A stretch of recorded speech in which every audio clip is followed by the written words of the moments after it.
दोस्तों, चांद पर मानवता की खोज का सफर एक ऐसा रोमांचक अध्याय है जिसे पूरी दुनिया ने दिलचस्पी से देखा है।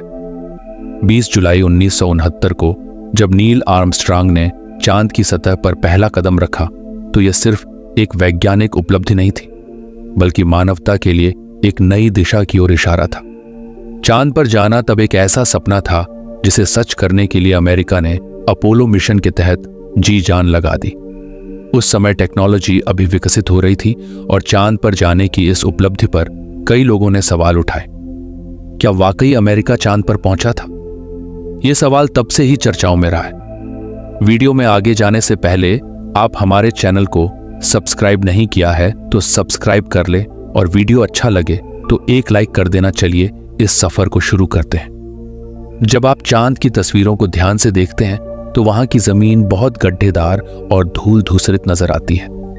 नासा के वैज्ञानिकों ने पिछले 15 सालों के डेटा को मिलाकर चांद का एक बहुत ही विस्तृत मैप तैयार किया है।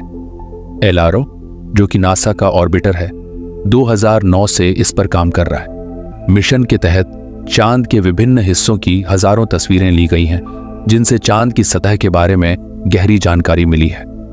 इस रिसर्च के दौरान एक क्रेटर गड्ढा भी मिला जिसका नाम जैक्सन क्रेटर है।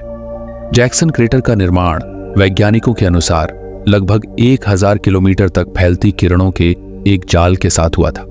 ये किरणें तब बनती हैं जब कोई वस्तु बहुत दूर तक फेंक दी जाती है। जैक्सन क्रेटर का तिरछा होना एक और रहस्य है, क्योंकि इसकी एक ओर की ऊंचाई 6000 मीटर है, जबकि दूसरी ओर यह केवल 3000 मीटर ऊंचा है। चांद की सतह पर ऐसे और भी कई अजीबोगरीब गड्ढे हैं, जैसे कोमरोव क्रेटर, जो जैक्सन क्रेटर से भी बड़ा है। इसकी चौड़ाई 95 किलोमीटर है और इसमें नीचे की तरफ बड़ी बड़ी दरारें हैं। वैज्ञानिक मानते हैं कि यह दरारें तब बनी जब लगभग 2.6 अरब वर्ष पहले क्रेटर के नीचे मैग्मा का निर्माण हुआ था। हालांकि इस मैग्मा ने कभी सतह तक पहुंचने का रास्ता नहीं पाया, इसलिए ये दरारें कभी नहीं भरी जा सकी। दूसरी ओर कुछ स्थानों पर मैग्मा सतह पर आया और उसने वहां एक तरह से पूल का निर्माण किया। चांद की उत्पत्ति के बारे में बात करें तो वैज्ञानिक मानते हैं कि लगभग 4.5 अरब साल पहले पृथ्वी के साथ एक बहुत बड़ा उल्का पिंड टकराया था। ये टक्कर इतनी जबरदस्त थी कि पृथ्वी के कुछ हिस्से अंतरिक्ष में बिखर गए और उन्हीं से मिलकर चांद का निर्माण हुआ। इस सिद्धांत को जायंट इम्पैक्ट हाइपोथेसिस कहा जाता है। अब सवाल उठता है कि क्या चांद पर इंसान भविष्य में जीवन यापन कर सकता है? वैज्ञानिक इस दिशा में लगातार शोध कर रहे हैं। चांद पर पानी की बर्फ और चट्टानों में फंसी ऑक्सीजन जैसी चीजें मिलने की संभावना है, जिससे भविष्य में वहां जीवन संभव हो सकता है। चांद का गुरुत्वाकर्षण पृथ्वी की तुलना में बहुत कम है, इसलिए वहां का वातावरण भी बहुत अलग है। यहां तक कि चांद पर दिन और रात का चक्र भी पृथ्वी से बिल्कुल भिन्न है। चांद पर एक दिन 14 पृथ्वी के दिनों के बराबर होता है और इतनी ही लंबी रात भी होती है। रात में तापमान 162 डिग्री सेल्सियस तक गिर जाता है, जबकि दिन में यह 180 डिग्री सेल्सियस तक बढ़ जाता है। इस तापमान में इंसान के लिए जीवन यापन करना बहुत मुश्किल हो जाता है। हालांकि चांद पर मौसम नहीं होते और वहां कोई वातावरण भी नहीं है। इस वजह से चांद पर वायुमंडल के अभाव में सौर विकिरण और उल्कापिंडों का खतरा भी बना रहता है। लेकिन विज्ञान के क्षेत्र में इतनी तरक्की हो चुकी है कि भविष्य में चांद पर बसने की संभावनाएं जरूर बन सकती हैं। वैज्ञानिक यह भी मानते हैं कि चांद के दक्षिणी ध्रुव पर स्थितियों में जीवन की संभावनाएं अधिक हैं, क्योंकि वहां का तापमान अपेक्षाकृत कम रहता है। भविष्य में चांद पर बस्तियां बसाने की योजना को लेकर वैज्ञानिकों की सोच ये है कि वहां मौजूद संसाधनों का सही इस्तेमाल किया जाए। चांद पर बड़ी मात्रा में बर्फीला पानी और चट्टानों में बंद ऑक्सीजन मौजूद है, जिससे हवा और पानी की जरूरतों को पूरा किया जा सकता है। इसके अलावा चांद पर हीलियम-3 भी मौजूद है, जिसे भविष्य में ऊर्जा के स्रोत के रूप में इस्तेमाल किया जा सकता है। पर्यटन की दृष्टि से भी चांद बहुत आकर्षक हो सकता है।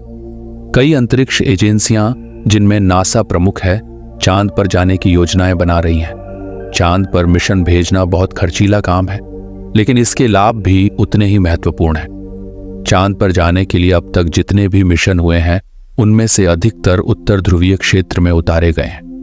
दक्षिणी ध्रुव पर बहुत ही कम मिशन भेजे गए हैं क्योंकि वहां की परिस्थितियां बहुत कठिन हैं।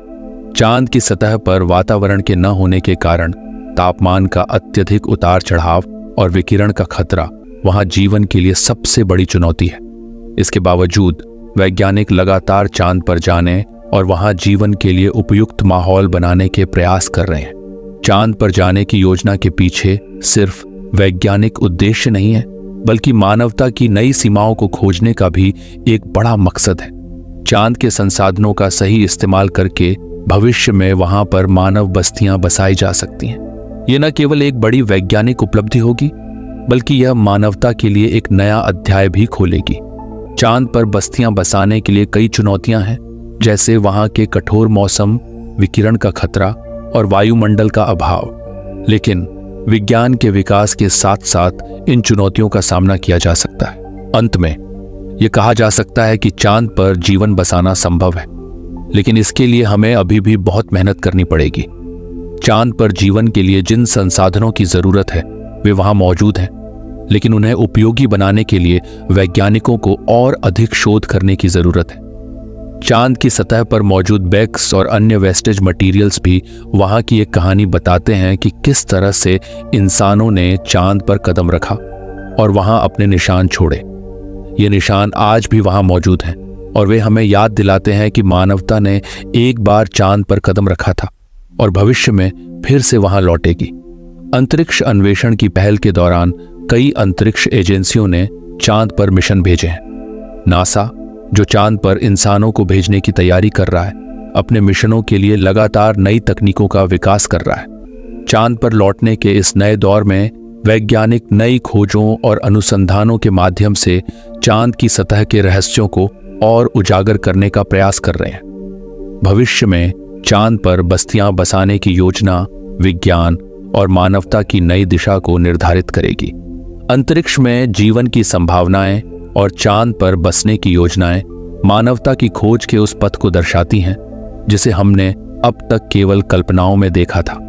भविष्य में चांद पर बस्तियां बसाने के प्रयास एक नई युग की शुरुआत हो सकते हैं, जहां चांद केवल एक उपग्रह नहीं बल्कि मानवता के लिए एक नई दुनिया का द्वार बन सकता है। यह प्रयास न केवल वैज्ञानिक अनुसंधान के लिए महत्वपूर्ण है, बल्कि यह मानवता के भविष्य को भी आकार देने में सहायक होगा।